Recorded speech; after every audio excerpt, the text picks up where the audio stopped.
Hey, what's up, YouTube? Welcome back to part 3 of painting the Marcus Crusoe. Little guy is down for his nap, so let's go ahead and get back to the painting.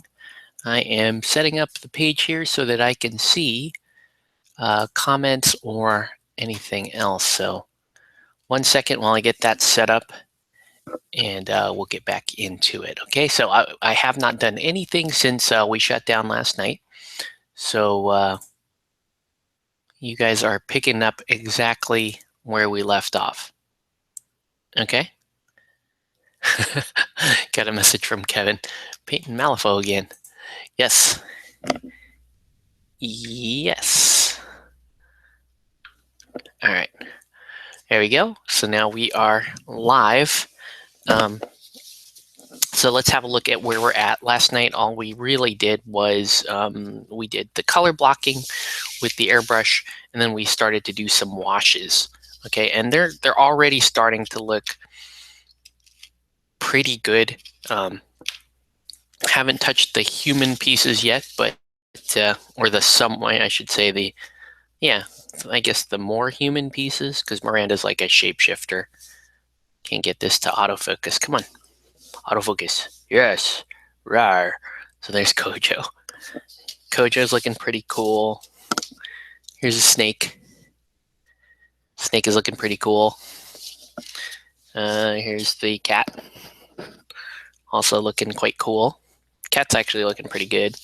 And then you got the 3 mole men. They're all looking pretty good. If I can get that to focus, there we go. See, mole men is starting to look pretty good. Yeah. So and the jackalope. Jackalope looks great. Jackalope almost done. Just need to really just kind of paint the face in. All right. So, anyways, let's go ahead and get to it. I'm gonna need a blue paint in a minute here, like as I'm starting to wrap up these miniatures. So I'll get to that in a minute. But all right, so what we'll do right now though is let's go ahead and work on some eyes. Okay, so I'm gonna need 3 colors to work on the eyes. So let's get that going. I'm gonna need this dark leather brown. I'm gonna need white, and I'm gonna need like a black gray or something that's a black. I can even use black if I wanted to. If I get desperate enough, I suppose I could just use straight up black. But I've got lots of, I'm gonna use this color, this heavy charcoal. Okay, so so the first thing we're gonna do is I'm gonna take this leather brown, just get a very, very tiny amount of it. And we're going to put it right there on the eyes. Where is my brush? So I don't really need to put this on the eyes of the other creatures as much as the mole men and Marcus and Miranda. So this is going to be, because the eyes, like Kojo already has, he already has like the recesses of his eyes already set up. So he doesn't really need, he's not going to need this. This is essentially like a, I don't know, what am I calling this? This is essentially like an outline for his eyes. You know what? I'm going to do it anyways on Kojo, because it's not going to hurt if I do it. It's just to give the outline of the eyes a little definition. So we'll do it on Kojo, and then we'll do it on each of the mole men here.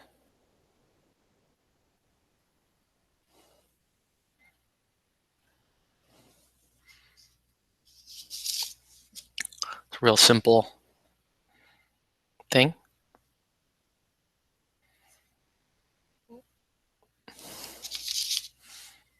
All right.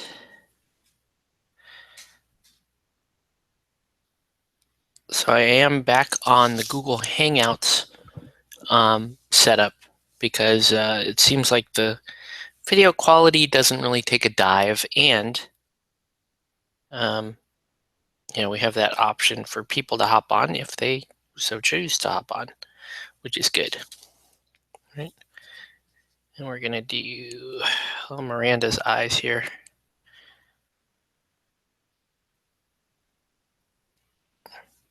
I don't know how. I don't know how I'm gonna define eyes that small. To be honest with you, I don't know. We'll see. All right. So now we're gonna do the whites.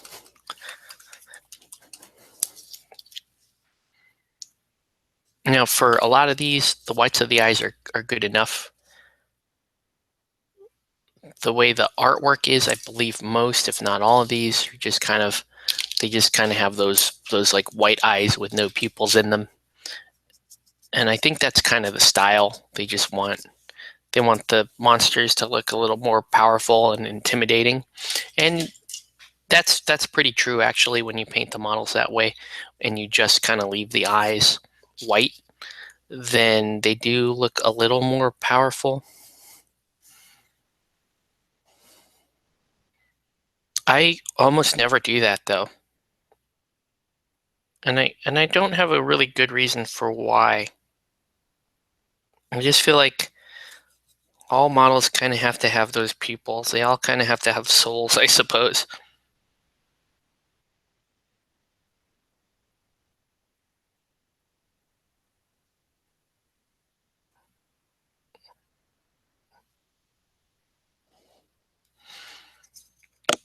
But with how tiny the eyes are in these Malifaux minis,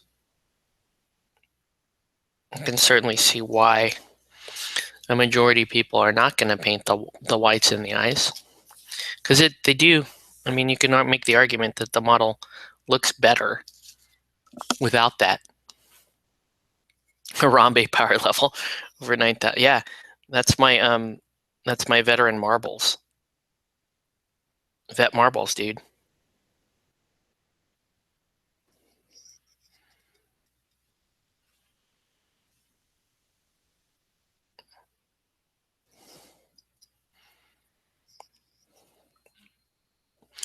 I don't know why though I do think that I gotta have the pupils in. I think that's just my weird. I just have to paint the models in that way.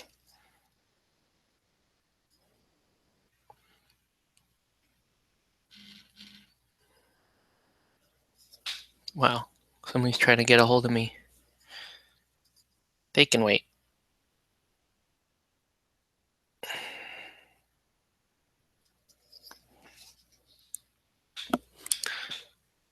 Yeah, the cat especially looks really strong without the eyes in. Without the pupils in, I should say.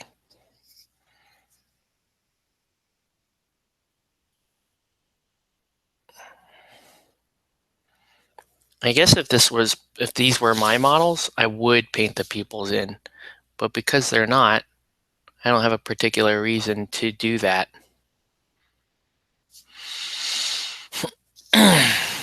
I don't know. You tell me what you think. If you think I should keep the eyes white like that, or if I should paint them in.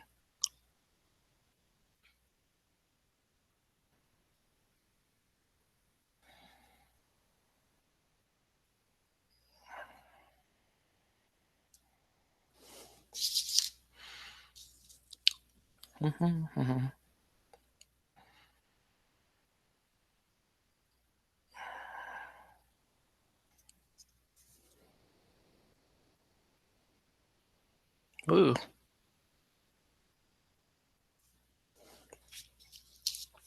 It's just so much easier to not have to paint the eyeballs in.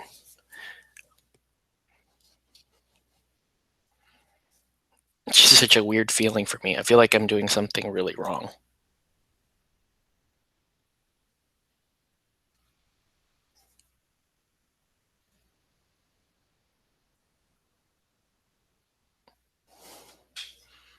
But it does look correct. Like that is the new look of the Malifaux stuff. I'll put the pupils in on the humans. Yeah, you like cat slip? See, me too. I think they look weird without it personally.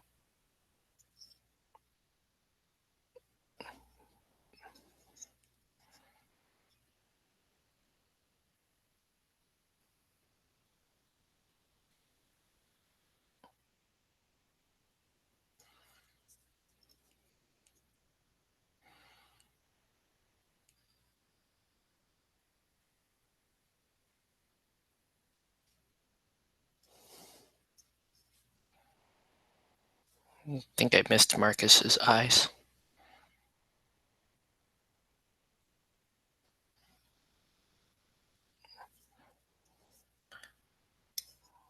The eyes on the human miniatures are so small now.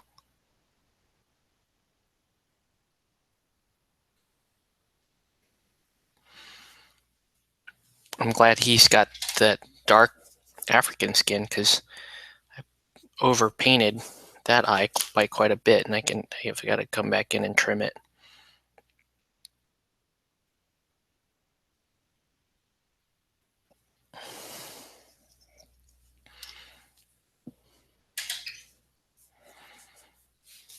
And this Miranda miniature could have been awesome, but I don't know why they decided to go so strange on the helmet.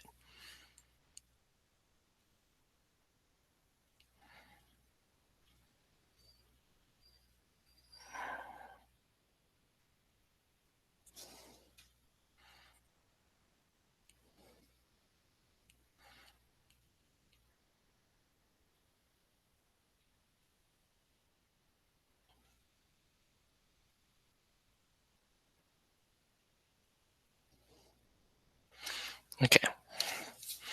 All right, let's give the cat some slit eyes. I agree with that. We're gonna do it. I need this charcoal color out anyways because most of the animals' noses are this color. So, whoa.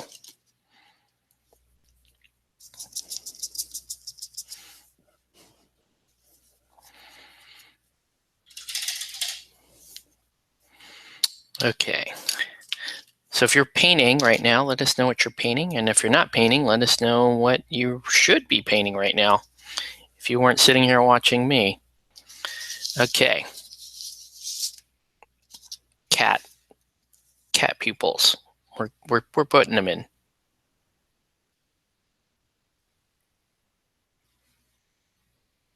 We're putting them in.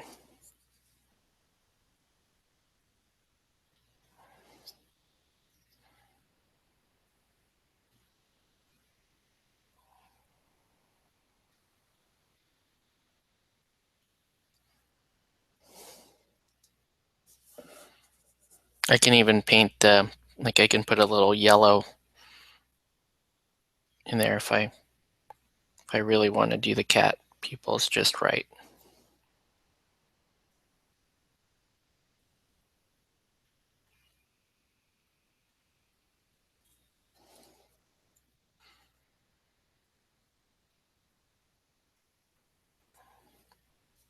Oops.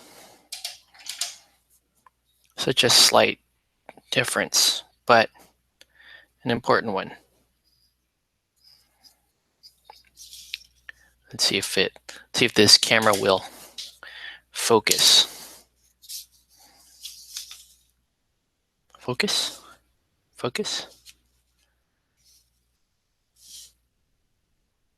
Come on. Oh. There we go.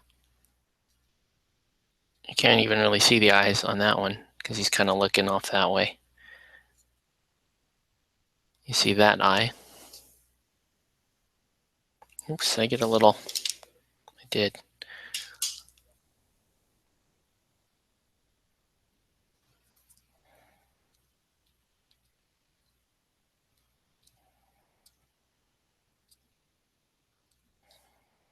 Ooh. All right. Be right back. Sorry. Nature calls. 1 sec.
All right. Sorry about that, guys. Had a little bit of a nature call incident right there. Anyway, let's get back to painting these eyes. That's cool. You have a D&D group. Uh, but some of the local guys here are trying to start some D&D. I don't know what kind of time I have, but if it happens, I have a lot of minis I could be using as potential D&D minis.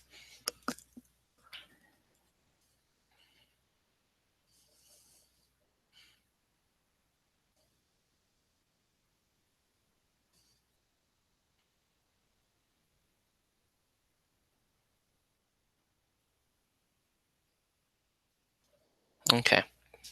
I don't think anybody's going to see those eyes on Miranda. But we did them. We did them. I kind of want eyeballs on the mole men, but I don't know. I guess I'll just be content to paint in their noses black. Let's paint the Cerberus noses in black.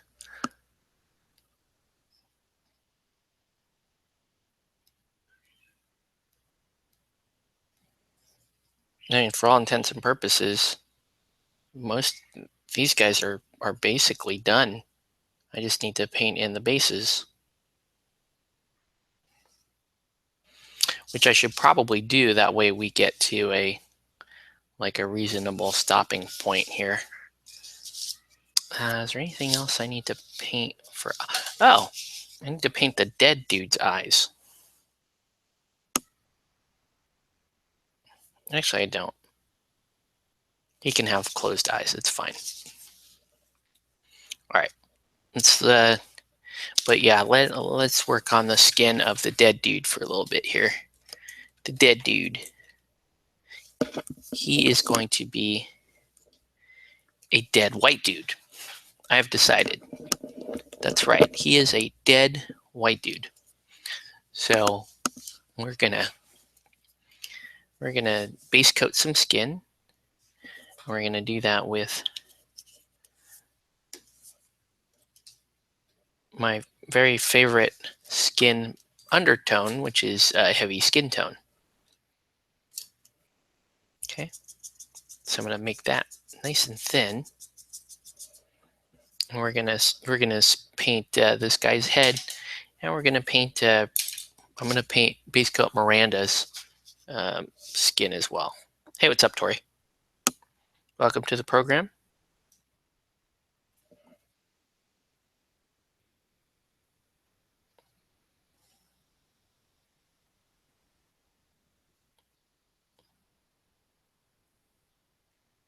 So this guy's it's like one poor dude that happened upon the jackalope there.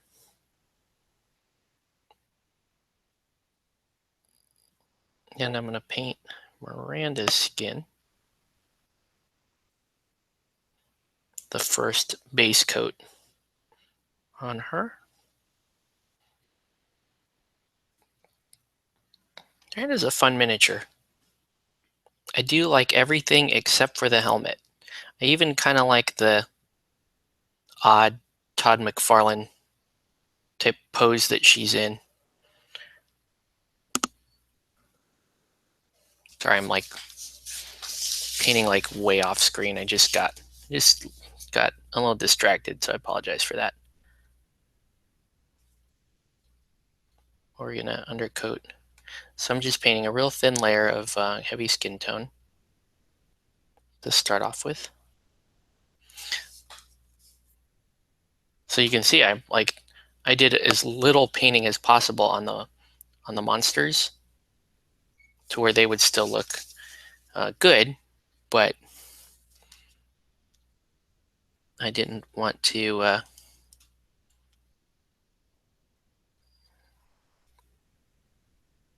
I didn't want to put too much effort into painting them.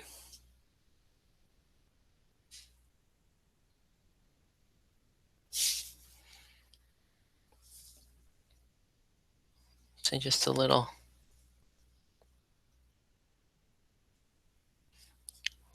bit of skin there on Miranda.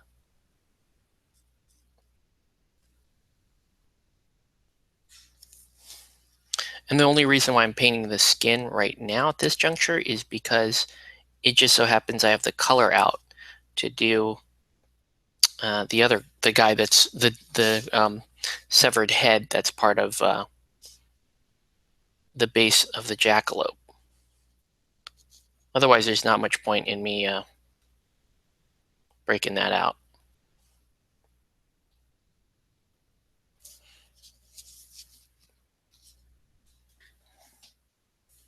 I cannot get this camera to focus, can I?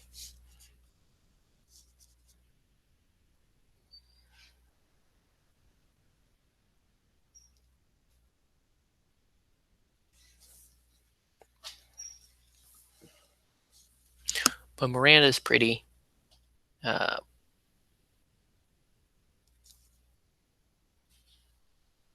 pretty weird looking, but pretty cool looking.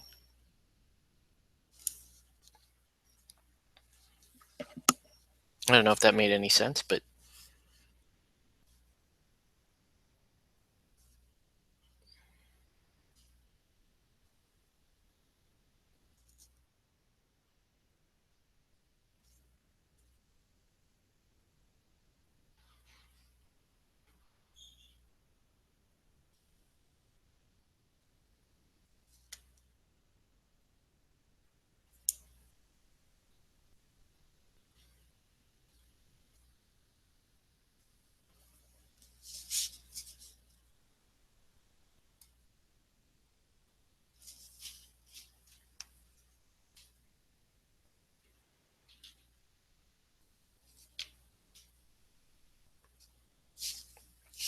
okay.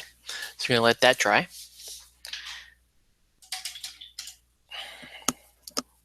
I'm gonna take a little bit of white. Well, actually, you know what I need to do before I do that is I need a little bit of gray, like a neutral gray. Here's a neutral gray. And I'm going to put some of that on Kojo. There's a very specific reason behind that.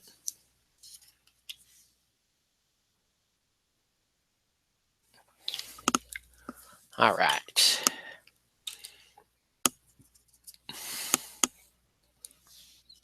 So I need to do Kojo's little chest ring here. And I'm going to just do it real simple. Just a little neutral gray. I need to know where the hell this thing is going to focus. Like, should it go there? Is that good? Is this too close? There we go. No. I'm really gonna have to work on that. I cannot get this. Hold on. Maybe. What if I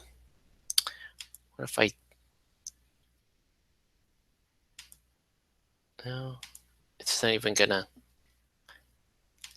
yeah, it's not gonna let me like focus, stationary focus on my desk here. If I turn that off, what does that look? Is that easier to, I think that's easier to focus, isn't it? It's like a little shadowy. You don't really get to see much. If I do that, it's way shadowy actually. What if, let's play around with the lighting a little bit. What do you say? What if I did that? What if the light came in from that side? Does it help the focus any?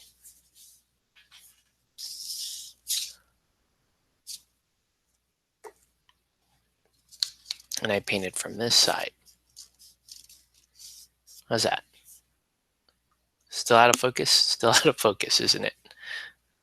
Can't win with this stupid thing, can I?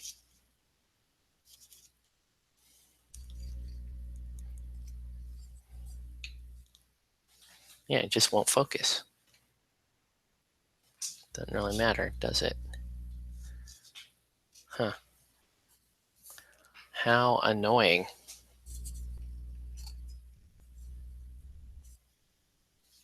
Is that any better? I think so. I think that's a little bit better. You can kind of see what's going on now, right?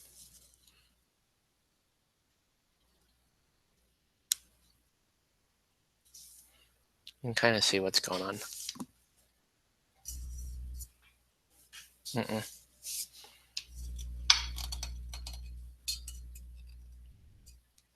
Man, I don't know. I don't know, man. What are you supposed to do with this?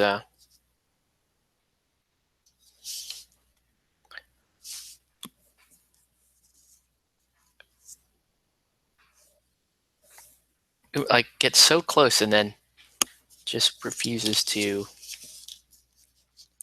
focus down. Just stay focused. How hard is that? Come on. Stay focused.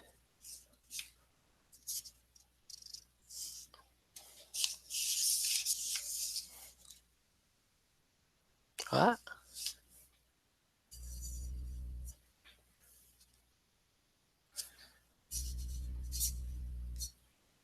I don't know. That's very frustrating. Can't get it to really focus down.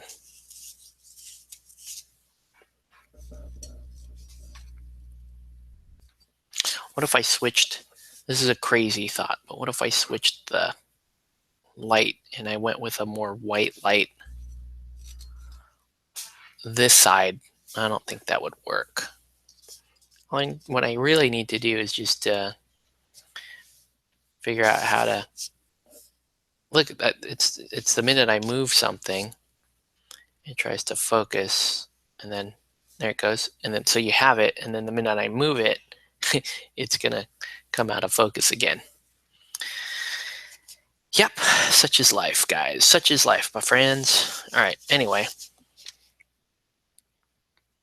I'm gonna take a little bit of white and just apply it in places like teeth and that kind of thing. You know, places where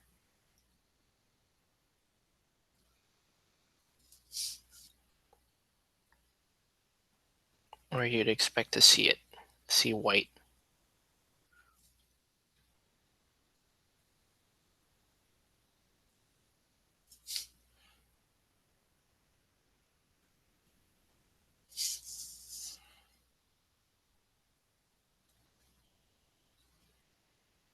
Okay. Like not everywhere, just you you only need enough of it to kind of call out, the detail a little bit. You don't actually want to put too much of this on the model.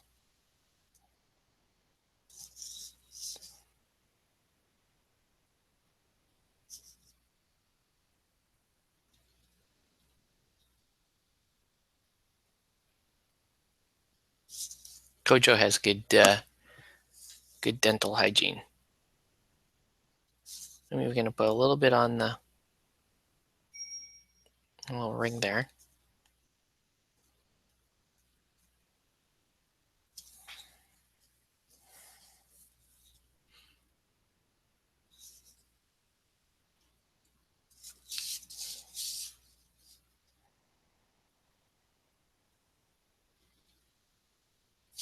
Okay. I'm going to put a little bit on Miranda,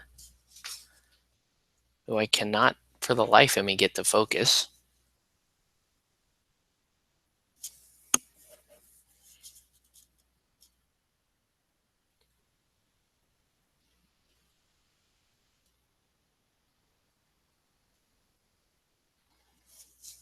But I want to catch that straight edge of the blade.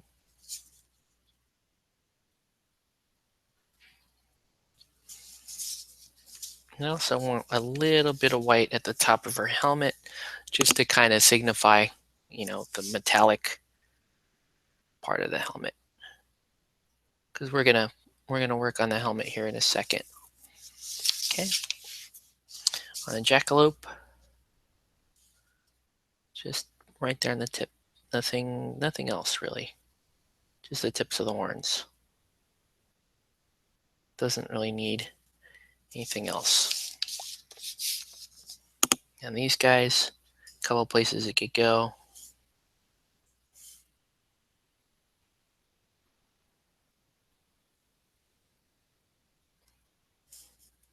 Teeth, a couple of claws.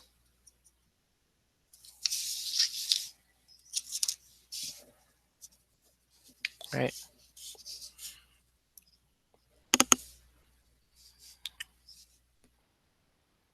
Like that. Why isn't my camera?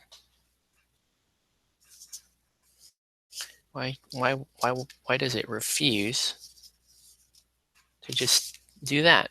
Just do that and stay there, right? It's not difficult. Camera can do it. Why does it just refuse to do that? Now you can see it at least, right? See a little bit of what I'm doing.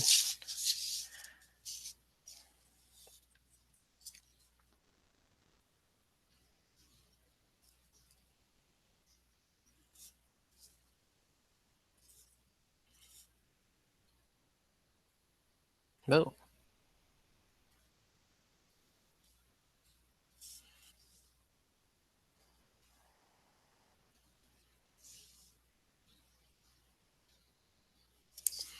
Okay, cool.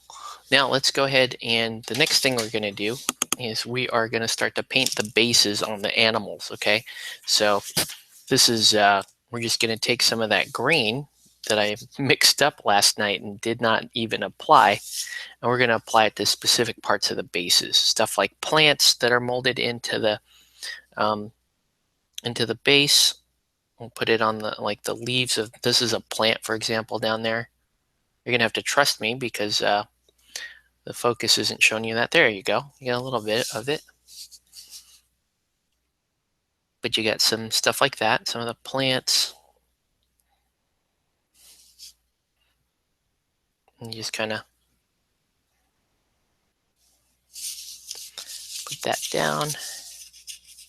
I might as well work a little bit on Miranda's base because I have the green out.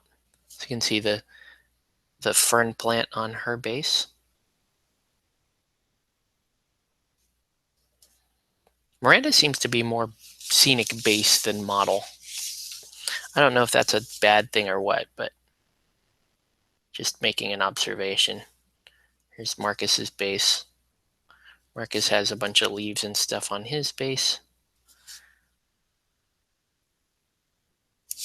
Okay.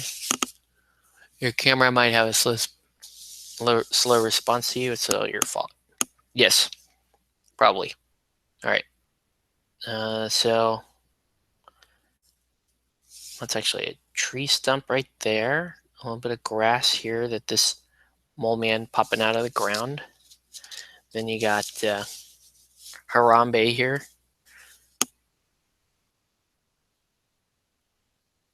He's got a fern plant right there.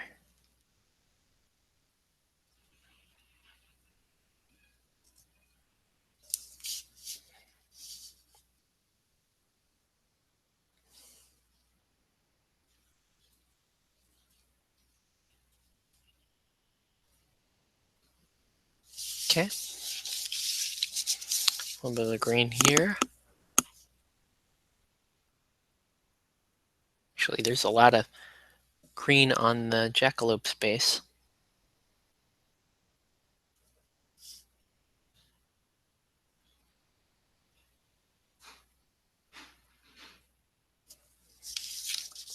Okay.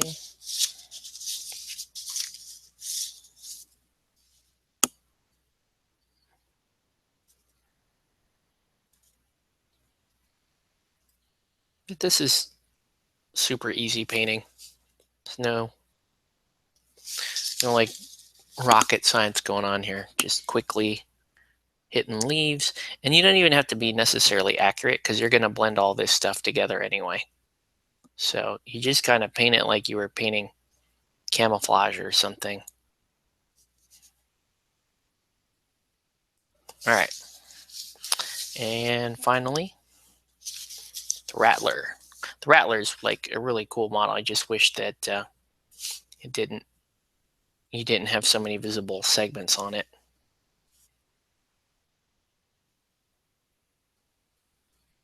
Okay. Yeah, I just kind of make that up as I go. All right. So now we're going to go ahead and paint in the brown. All right. So we're not going to use the leather brown. We're going to use what's this called? Something earth. Flat earth. Yeah, we're going to use flat earth for the bases.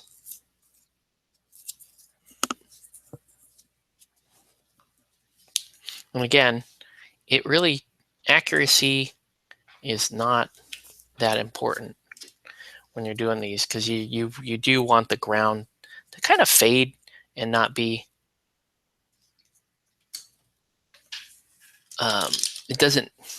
you don't want to take away attention from the actual models. So if that means that the brown runs in spots, it's totally fine. All right, let me show you what I'm talking about.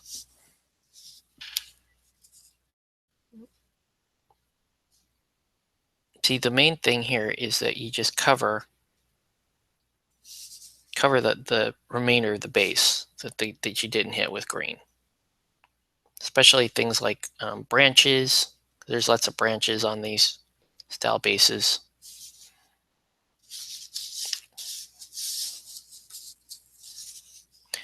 And then I might actually do something a little bit different on this one,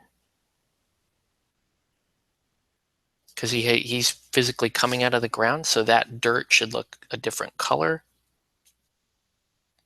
than the dirt that I am painting in right now.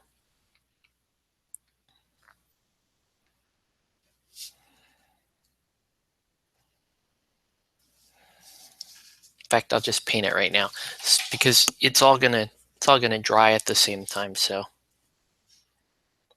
I'm gonna go back and use that original leather, that brown leather, to do the soil that the dug up soil that this mole man's coming up under. It actually works out pretty well because that's like more gray in color and it's darker. So that's exactly what I was hoping it would look like. Good. We're just going to cook through these guys, and then we can start to work on the other two models, the Master and the Henchman. And then, by the time they're done, we're sitting on a full Marcus crew. How cool is that?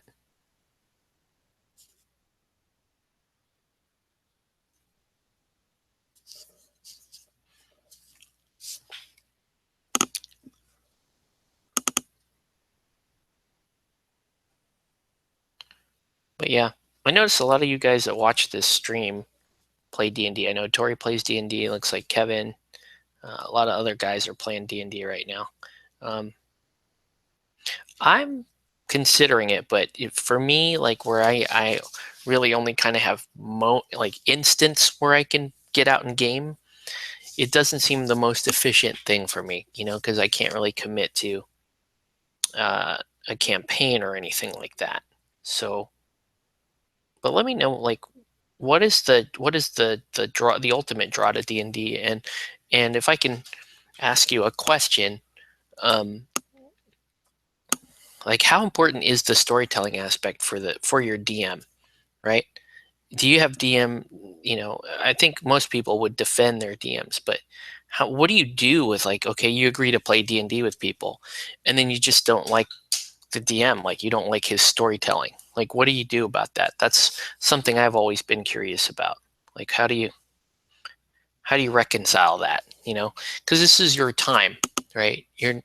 you're you're committing to play for what could be several weeks, maybe even months, to game with people. How how do you reconcile that? Like, okay, I started a game and this guy's telling a story and it's like not I don't like it. I don't think it's a good story, or I don't find myself invested in this particular world that this guy has put together.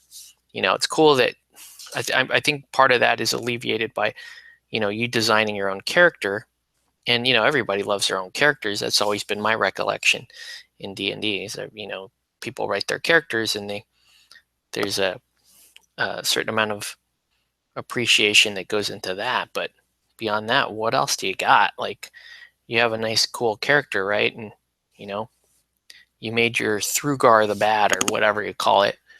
um who cares if Thrugar is cool? But what if he's in a really stupid story? Like, what if he's in a um, just a rehash of a movie or something that the DM saw?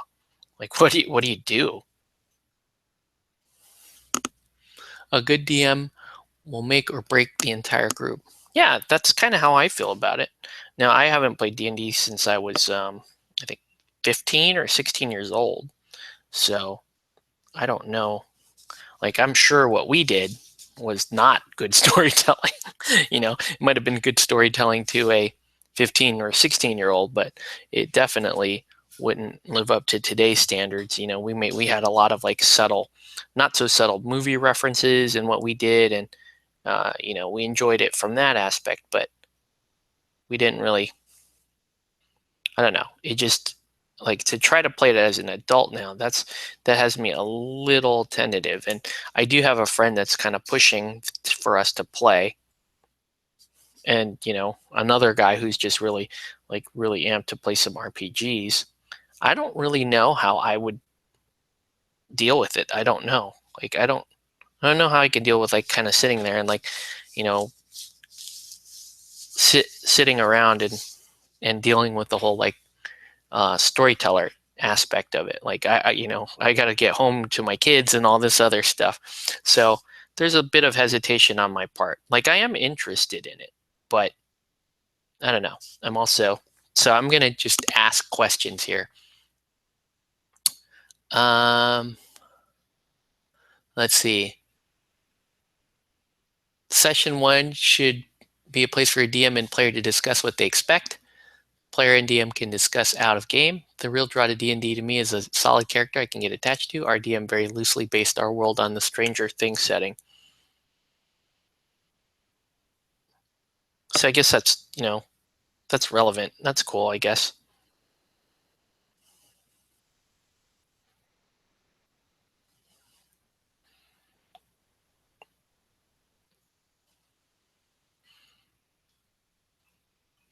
Like, I don't know. Maybe I'm kind of a bad person or whatever, but, like, I'm just worried. Like, if I, somebody's going to step in and DM, and I'm going to be like, well, I'm not really into this story. I don't particularly like it or whatever. Like, what am I going to do? Like, I'm going to be a jerk, I suppose, and be like, this is not interesting, you guys. Or maybe I make decisions that the DM hasn't really accounted for, and I'm sure that happens. It probably happens fairly consistently, right? Like, I'm sure that happens where somebody's just kind of that should be part of the allure too, though. It's like you have a player, you have another, like, living, thinking being involved in running the characters, and they make decisions in a very different manner in which the DM does, and so I can kind of see that occurring.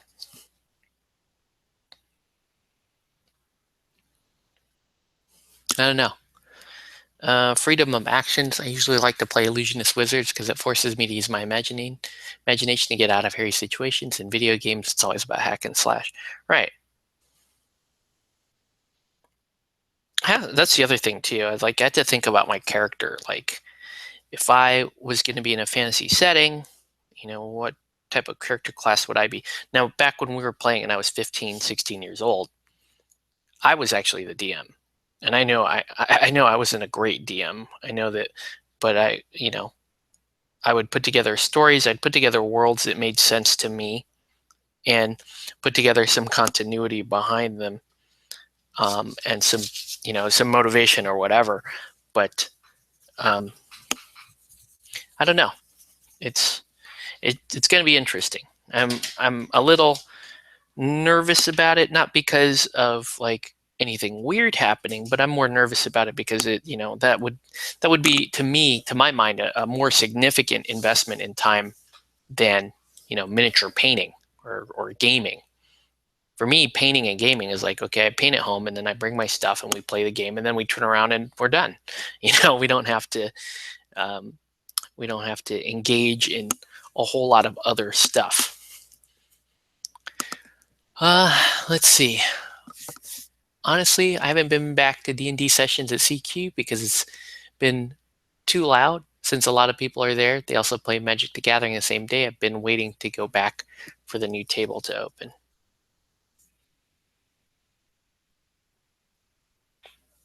So that's the main issue, is that it was too loud in the shop. Not necessarily anything with like commitments of time or anything like that. Because man, like I used to watch back when Google Hangouts, you could do just public hangouts that weren't recorded. I used to just like while I was painting, I would leave some on. Like um, I would leave some of these sessions going just to see, what the whole like role playing stuff is about. And I guess it might be because I wasn't actually playing myself in these games, but I couldn't I couldn't I found myself not really being um, invested. Like they would, the character would kind of act out their interaction and that kind of thing. The DM would do their thing, and I'd be like, okay, that's spooky, I guess. I don't know. I guess it's hard for me to, I don't know. But I'm definitely curious. I'm D&D curious, I guess. Because I know, like, with the local guys here, that it's just, they've been itching to do it. I told them, hey, let's just use chibi miniatures since I have thousands of those. We could just play a whole SDE type theme here. Let's see. D&D is very much a game I would not go and play with people I don't know. Yeah. Okay. Fair enough. I mean, I'm supposed to be playing with people I know. It's going to be, our group is people I know, but I don't know. I still have questions. I still have concerns, I guess. Oh man, that joint did not act kindly for Miranda here.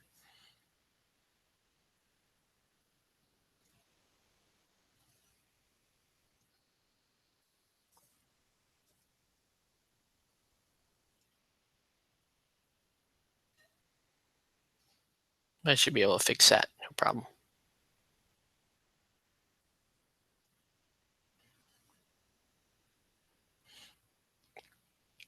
I mean, what do you guys think? Do you think I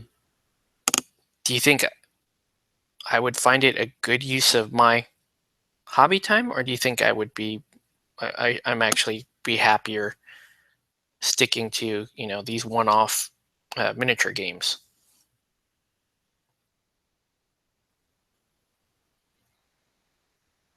I mean, I feel a little compelled to do it because it is my friends here, and they we play the games that I like. I feel like I should also play um, should also play in the games that they want to play. and they want to play RPGs, and I'm like, I just worried about the bandwidth. Like, do I have the bandwidth? Let's see. Me and the DM are the only veteran D&D players in the group. So when we went to our very first town, the DM explains the town twist and asks, "What do you do?" My friends are just confused by the amount of freedom, so I stepped in and acted first to show them. Okay, that's cool.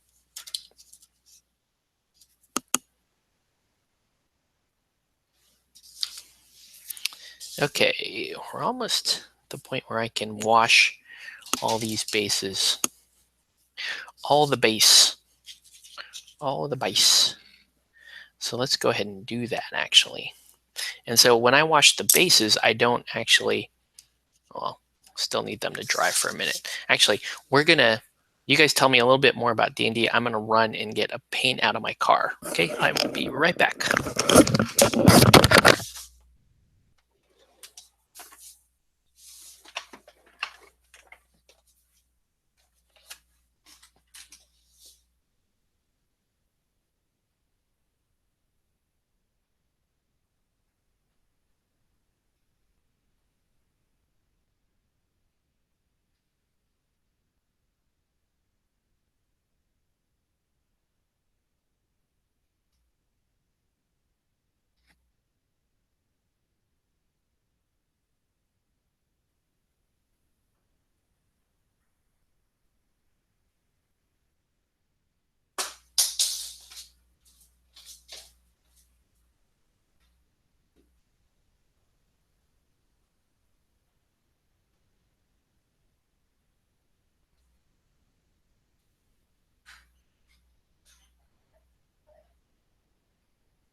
Okay.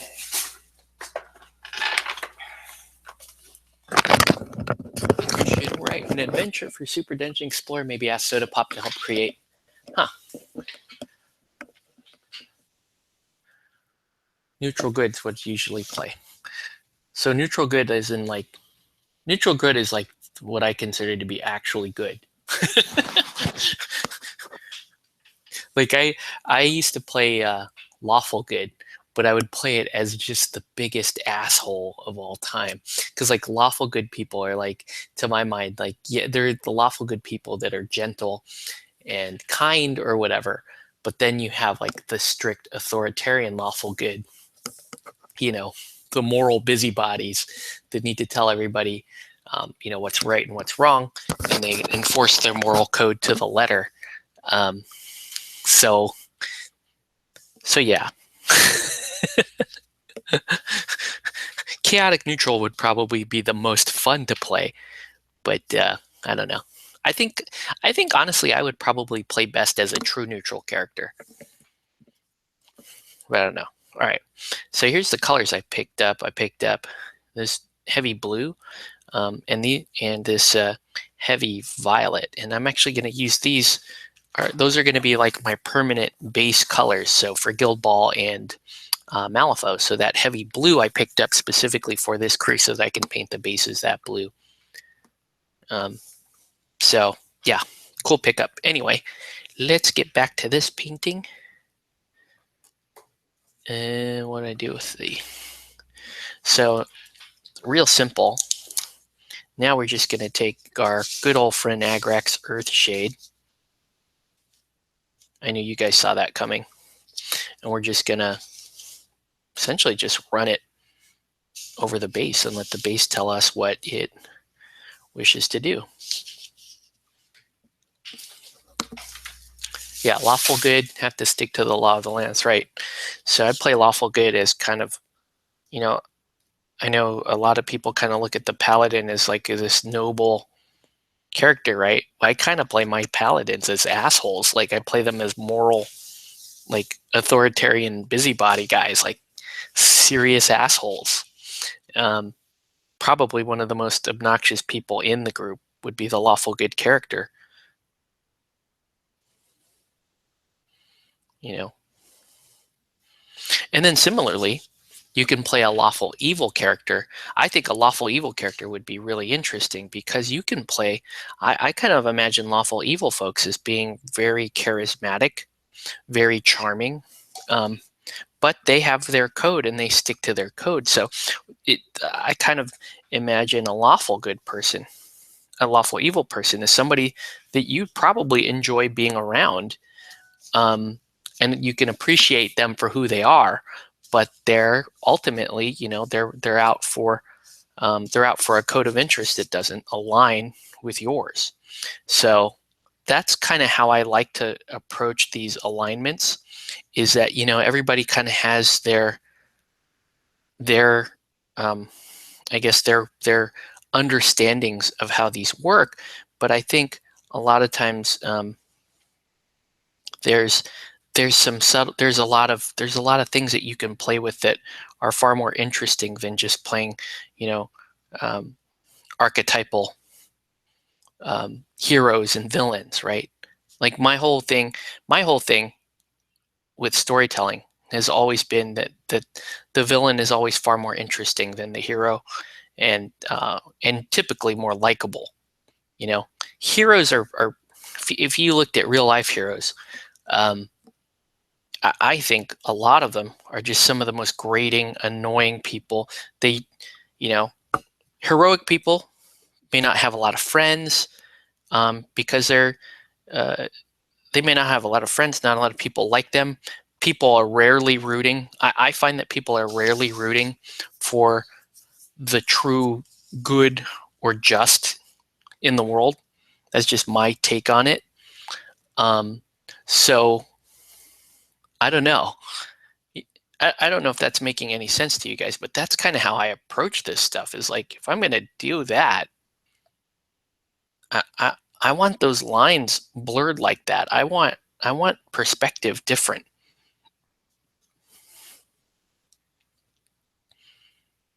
I think when it comes down to it, when people say that believe that their alignment is good, I think they're wrong. I think they're lying to themselves more often than not. I think that people want to think that they are just, or that they're moral, or that they're fair. And when it comes down to it, I don't think most people are. And I think that when you truly find people that are heroic, or altruistic, or truly beneficial, that you often find those people to be annoying, grating. You find them. My favorite demonstration of this is a movie that came out in the late 80s called Hero. Okay, it stars Dustin Hoffman. And it's very much like, if you watch One Punch Man, it will resonate too. Because One Punch Man is kind of saying the same thing too. In a way, it's kind of saying it in a way. Like in the movie Hero, Dustin Hoffman, there's this plane crash, right? And this person mysteriously saves a bunch of people that survive the burning plane. Like he pulls them from the burning wreckage, right? And so there's this whole, hey buddy, my son's awake, so we're gonna call this pretty soon. But anyways, there's this whole, like, most of the movie centers around who people think the heroes are, who people think the benefit. Yeah, I'm just doing a little painting, son.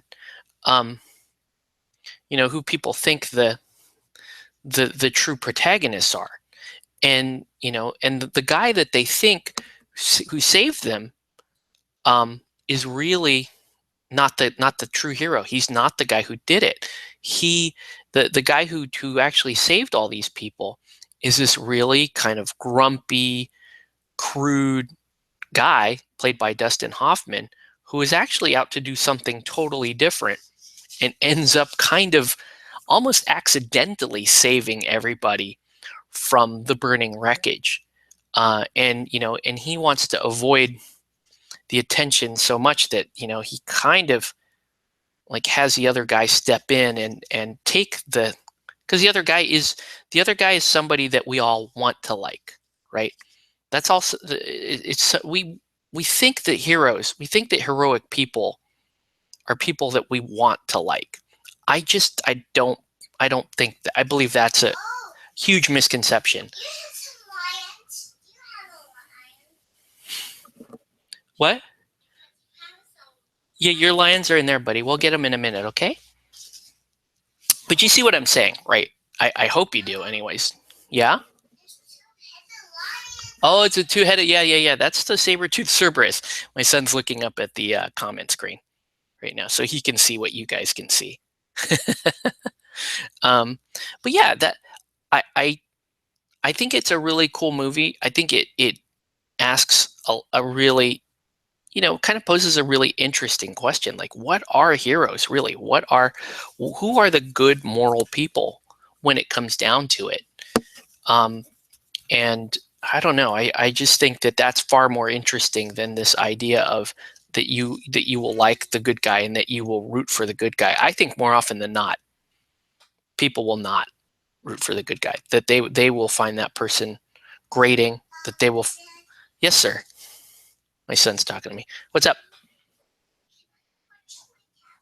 You sure can. It's right behind you. You want me to hit the power for you? All right.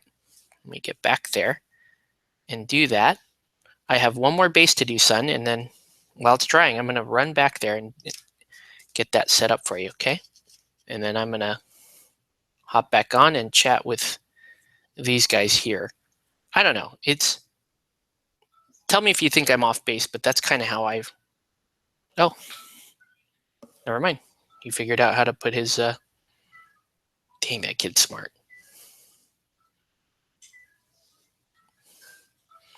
He figured out how to turn his tablet on. Gotta love that, right? Hi, Octavius. Let's see. If you want something in D&D, you can always discuss it with players and DMs to see if they can roll with it. Tori has a good point. The relationship between DM and player is a very negotiable thing. You can discuss your own intentions and what you want to try to do in a situation. And if your rolls are good, then the DM will absolutely let you do it or not.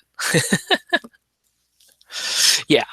But I think it would be really interesting to put characters in a situation where they think they're doing the right thing, where they're convinced that they're doing the right thing because they like this and they want to root for this and they believe in it, and then give them the opportunity to discover that they're not doing the right thing and find out if the alignments really shake out the way that they have hoped they did. I think that would be, to me, I think that would be really interesting if we're going to talk about characters and morality and all of that kind of stuff.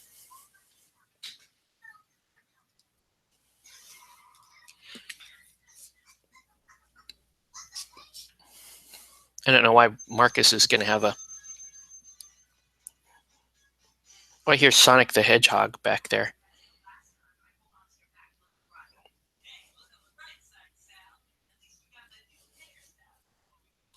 Okay, so we're going to let these dry for a little bit, and then we're going to hit the we're going to put this blue on the bases, and then really the only thing left to paint are going to be the two humans, and then we're good to go. So let's break out that blue I was talking about. Here's our heavy blue. Yeah, that's a really great observation. I think you may want to ask your potential DM if you can do an evil character campaign.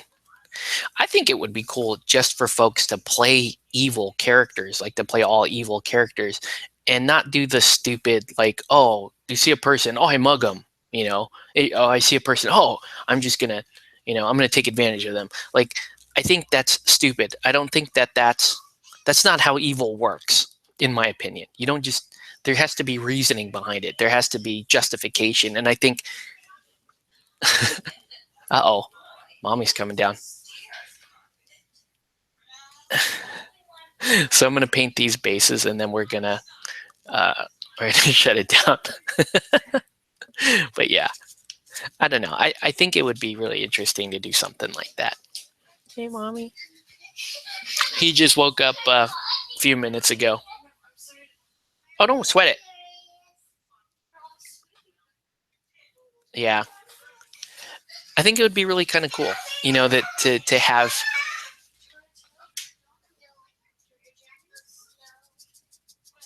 That's not dark enough, is it? Let's just try it. Let's see if it's. He slept totally under the covers.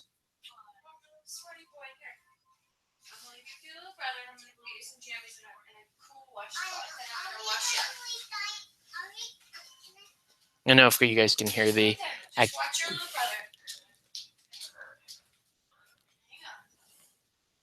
Yeah, I think dark elves would be really interesting too, because they and high elves, they both feel that they're on the right side of history, that they're on the moral side of things, and that their brethren, their cousins, the other elves, are the ones that are lost. So yeah, I do think that would be interesting. That is, it's too blue. I'm gonna let it dry, and we'll see if it's okay. If not, I think it needs to be darker. I think I found my Mason's base color, but I think this doesn't quite work for Arcanists.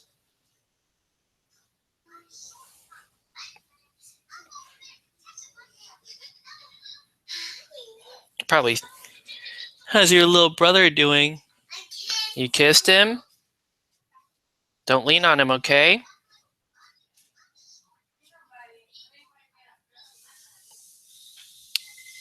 Yeah, he sleeps when he sleeps under the covers like that. No, he just. Yeah, they do.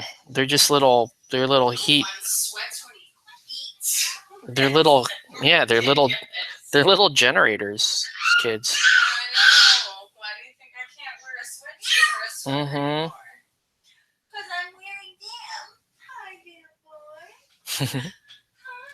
Did he just wake up too? No. Okay. But anyways, yeah, I don't know if it's like, would that be worth my time doing something like that? We'll find out. And let me ask you guys this: like, what alignment do you think I should? Based on what I've just said, like, what alignment do you think I should play?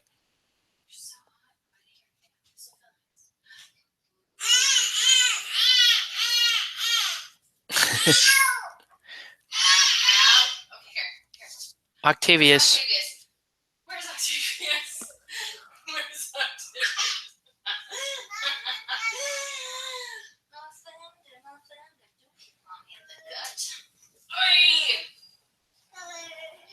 Let's check your little foot since you've been wearing these socks for a while.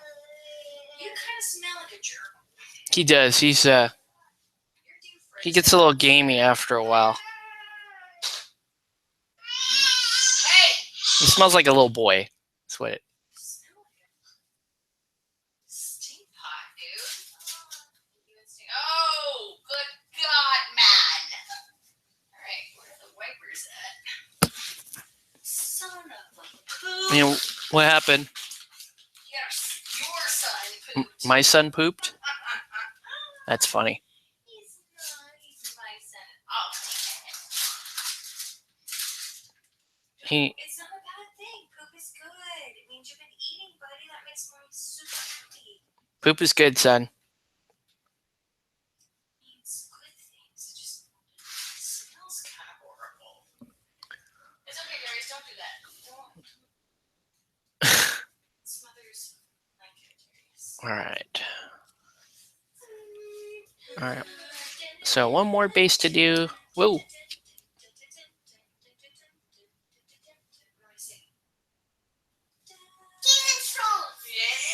Game of Thrones.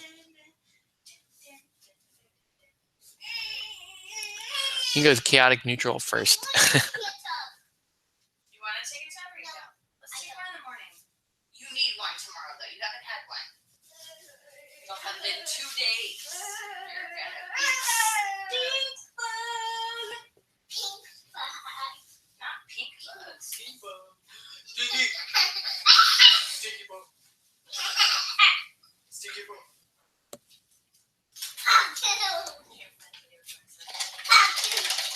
All right. DD Venture, you can change your alignment at any time. You can, but I mean, how realistic is it to do something like that often? It shouldn't happen often.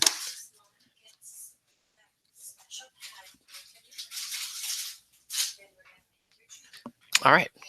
So anyways, I'm going to let these dry. Might be on a little bit later and we can check these out, but as of right now, that's what we're looking at. Almost done, guys. Almost done with this crew. I think they look pretty sharp, so they'll dry down. Look pretty cool. Okay, so anyways, starting to get loud in here. So I think that's it, guys. We're gonna call it here. I'm gonna see if I can pick up the camera a little bit later.